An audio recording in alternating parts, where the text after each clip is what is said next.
What's up, everyone? It's your boy Infrar-Ed. Welcome to the Scout Reports. Today I'm bringing you an anime review of Mobile Suit Gundam Iron-Blooded Orphans Season 2 Episode 7. You might want to grab a chair and sit back. This is going to take a while. It's a lot I want to dig into with this episode. It's a lot that went on in this episode, and I can say that it was probably going to be one of the best episodes of Season 2, clearly, as this gave you everything that you love about Gundam. Everything. I mean, you had action, you had political intrigue, you had betrayals, you had loss, unfortunately, and you get to see both sides of the wars. You know, you have this three-way dance between two sides of Gjallarhorn as well as Tekkadan, as we get our first loss in Season 2, and unfortunately, it was Aston. I mean, the death flags for Takaki has been up for quite some time, probably since the second half of Season 1. Unfortunately, it wasn't him that died, though. It was Aston who died, who gave himself on the battlefield. And I just want to talk about some things that led up to that, because there was a lot of symbolic things in this.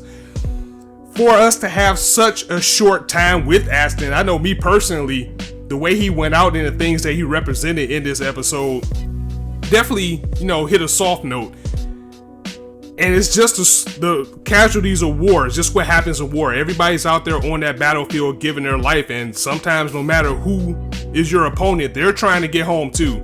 And getting home was the biggest thing that led Aston to his death ultimately, because this guy Galan, he was using the human Derbys for what they are. He thought they were trash. He thought they were expendable. He said, if you treat a dog well and feed a dog well, they will obey you no matter what. And he was feeding on that knowledge that Aston and both Takaki just wanted to go home. They just wanted to end this battle and go home. And because of that, he sent them after Farid, which kind of confused me a little bit, because I would have thought that they would have known that Farid was Gjallarhorn, or that was a Gjallarhorn suit that they decided to charge in against.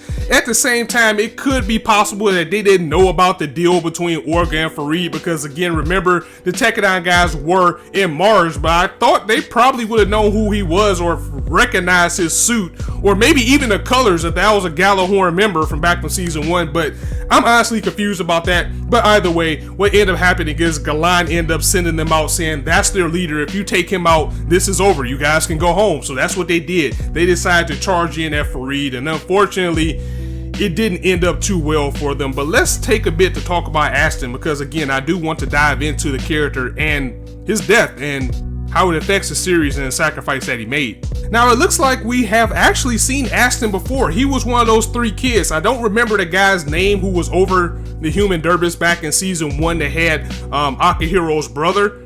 But he was one of those kids that was in the scene where they were showing that they were all getting beaten. He was one of the people that was kind of close or kind of knew who Akihiro's brother was. And that's something that I forgot to mention last week. Aston was pretty much the little brother that Akihiro lost.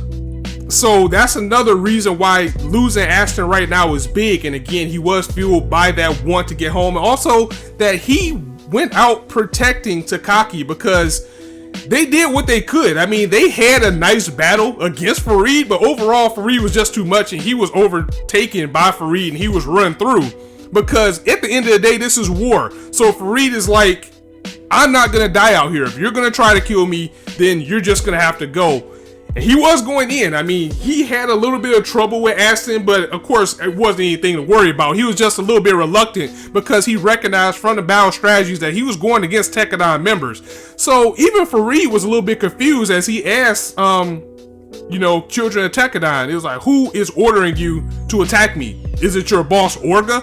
Of course, they wasn't trying to hear that, because again, they were just so clouded by getting home and ending this battle. They continued to fight, and Aston wasn't going to stop. Even when he got mortally wounded by Farid, he was still holding on to Farid's body, so Galan could run him through, just like they were taught to do when they were human Derbys, like we seen with Akihiro's brother back in Season 1. He was about to get to run through. Thankfully, Mikazuki and the others showed up to stop any further carnage, or maybe even Takaki dying. But that scene was just so powerful when Takaki actually went to the cockpit to see Aston in his dying breath. And he's saying, you know, he had always had that limitation that he was human dervish, that he wasn't really worth anything. But he did die at least a little bit in peace, knowing that now Takaki can go home. This battle will be over, and he still has his sister to live for. And the part that really got me is when Aston said that, I wish I never met you guys. He said this to himself. I wish I never met you guys, because if I didn't, I wouldn't have a life that I wish wouldn't end. Because now being with Tekkadan, being taken under their wing, being taken care of, he finally had the life and the family that he so well deserved, because these kids were taken out there, they were made child soldiers, but they were actually treated like family and that they were worth something with Tekkadan. So it was sad to see him die. Even though knowing that he went out in peace, knowing that Takaki would be okay, it was just sad overall to see him as once being a human dervish, ending up still being a human dervish with the way he died and the way he was manipulated by Galan.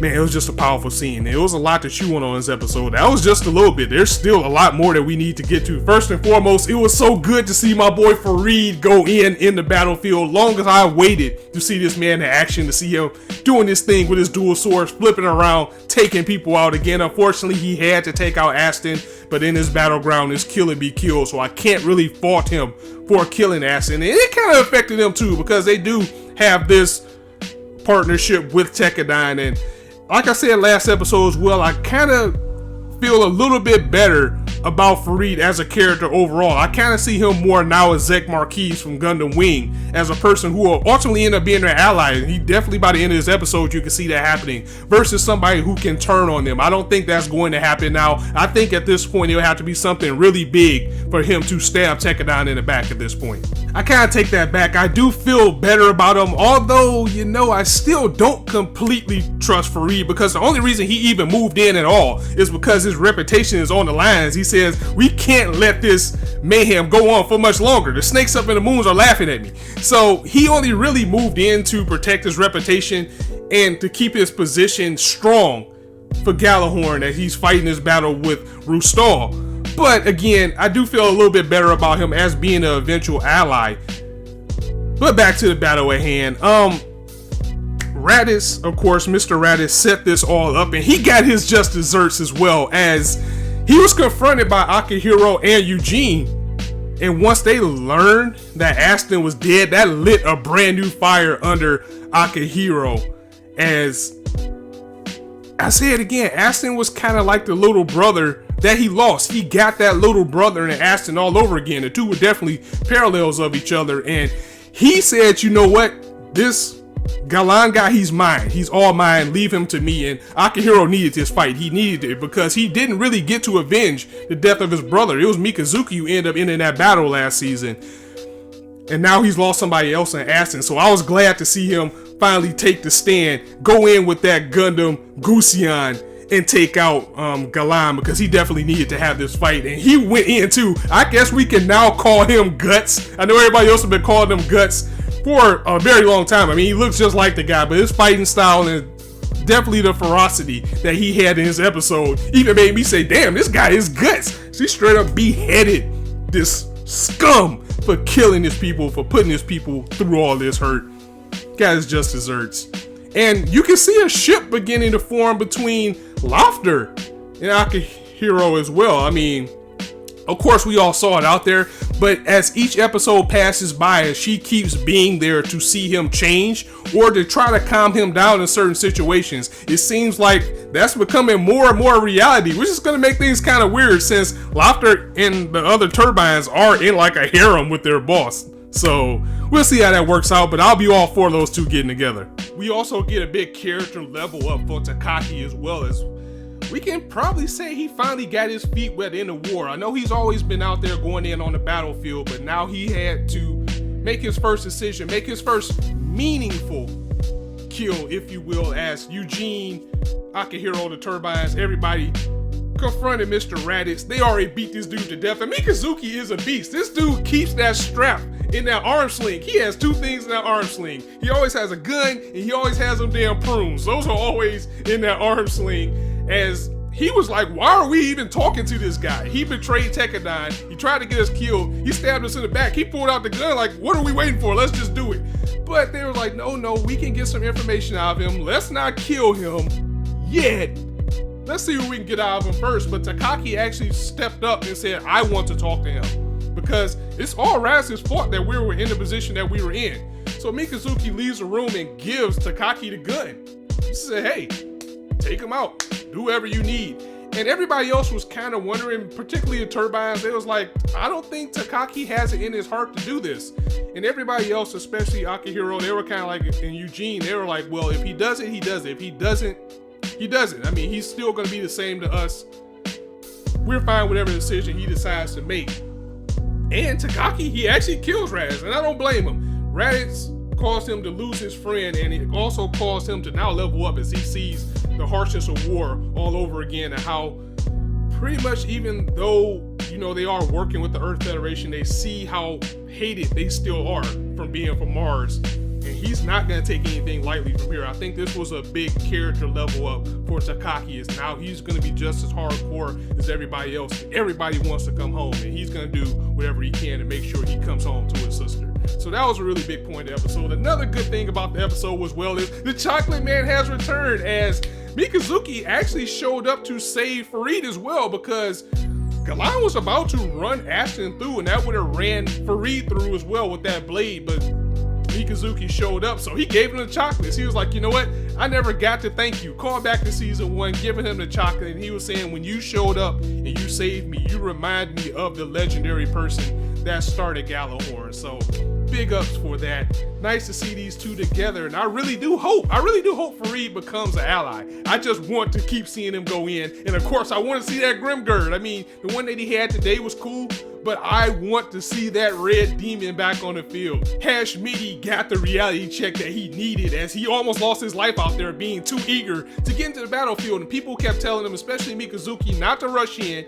He got out there, he got overwhelmed. If Mikazuki wasn't there, his ass would have been dead. So he finally realized how powerless he is, and it's not the system that Mikazuki has that makes him strong. It's actually Mikazuki himself that makes him the beast that he is, and I hope that he continues to grow from here and become less of a character that I was worried about dying for doing something stupid like he almost did in this episode, and more along the lines to a character that's going to earn that mobile suit just like everybody else. But at this point, I kind of think that Shiro needs to get a mobile suit before anybody else. I think it's his turn. So the last thing that I want to touch on about this episode again is war always has two sides, and even though Rustal and what he's doing is scum to us as the watcher, it's still war, it's still their people. And even though he tried to act like he didn't care about what happened with Galan, he was like, Galan's a mercenary, he knew what he was getting into, he signed up to put his life on the line. So for us to cry over him would be a discredit for him. It still hurt him a little bit, as it was his friend, and he did kind of mourn for him a little bit, even though he had to act like he didn't care. So again, this was a fantastic episode. Definitely the best episode of the season so far. We still got a long way to go, but I think even when the smoke clears, this is going to be among one of the best episodes of Iron-Blooded Orphans. Not only season 2, but I will put this one pretty high, as I think this is one of the best episodes of Iron-Blooded overall. So guys, I'm gonna go ahead and end it here. Definitely let me know what you thought of the episode in the comments below. If you like this video, go ahead and drop it a like, and if you want to hear more, go ahead and hit that subscribe button, as there's not a shortage of content for you guys to indulge on this channel. And as I always say, you guys can be anywhere on YouTube right now, but you chose to listen to me, and I really appreciate that. So thanks for stopping by. On that note, it's your boy Infrar-Ed signing out. See you soon.